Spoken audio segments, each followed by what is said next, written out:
just kind of dissipates. It goes away.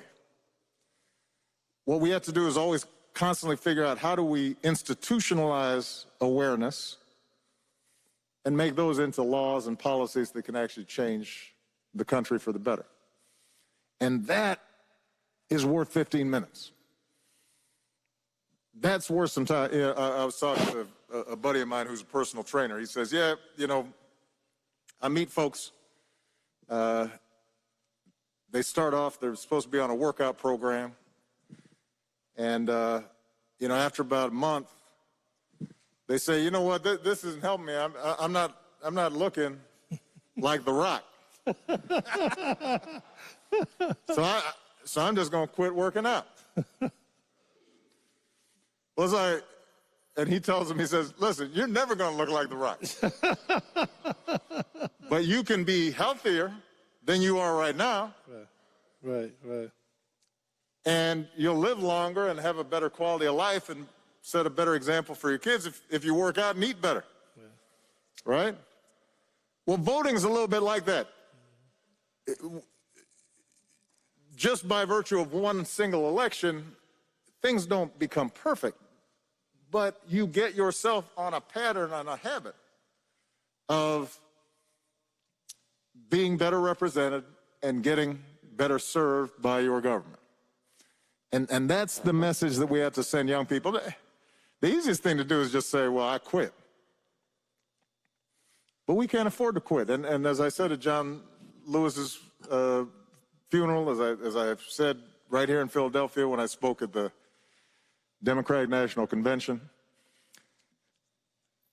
our ancestors, our fathers, our grandfathers, they had a much better excuse to quit than we did. Mm-hmm. I mean, how you think about what they were going up against when they started trying to register folks to vote, and they're looking around and they're saying, it's not possible. Anything's going to change. Jim Crow's been in place for 100 years. And yet somehow they still had the wherewithal to make a change. And look, you know, sometimes I hear folks talking about how things haven't changed. Come on now. I mean, that's just not true.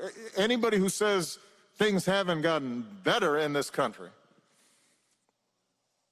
is somebody who didn't live through the 50s or the 40s or the 30s. Because if you talk to folks who did, they ain't gonna say nothing changed. And the reason things changed was because folks voted. That's how the Voting Rights Act got passed. That's how the Civil Rights Act got passed. Up and down the line, and that's gonna continue to be how we bring about changes. So now, I have to say, while I'm working out, I'm still thinking someday maybe I'll look like The Rock. Maybe if I shave my head. All right, what else we got? First of all, a couple things I got to say.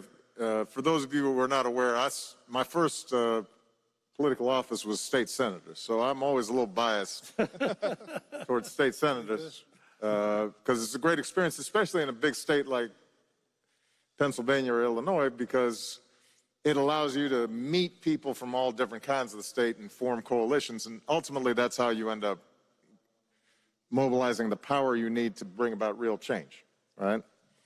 So, and it's part of the reason why I'm confident that Joe Biden and Kamala Harris are going to be able to deliver on some of their promises, because they know how to make coalitions.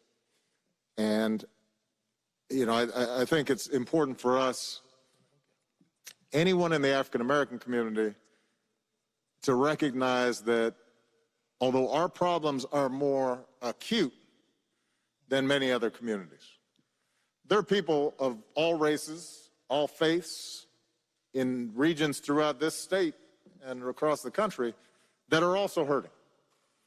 And those are potential allies and partners if we can get past the constant division that is fed, attempting to set ourselves apart. And that's been a long history in America, by the way, which is you try to distract working people from coming together to work together by highlighting racial differences or religious differences so that the people who got what they got can keep what they got.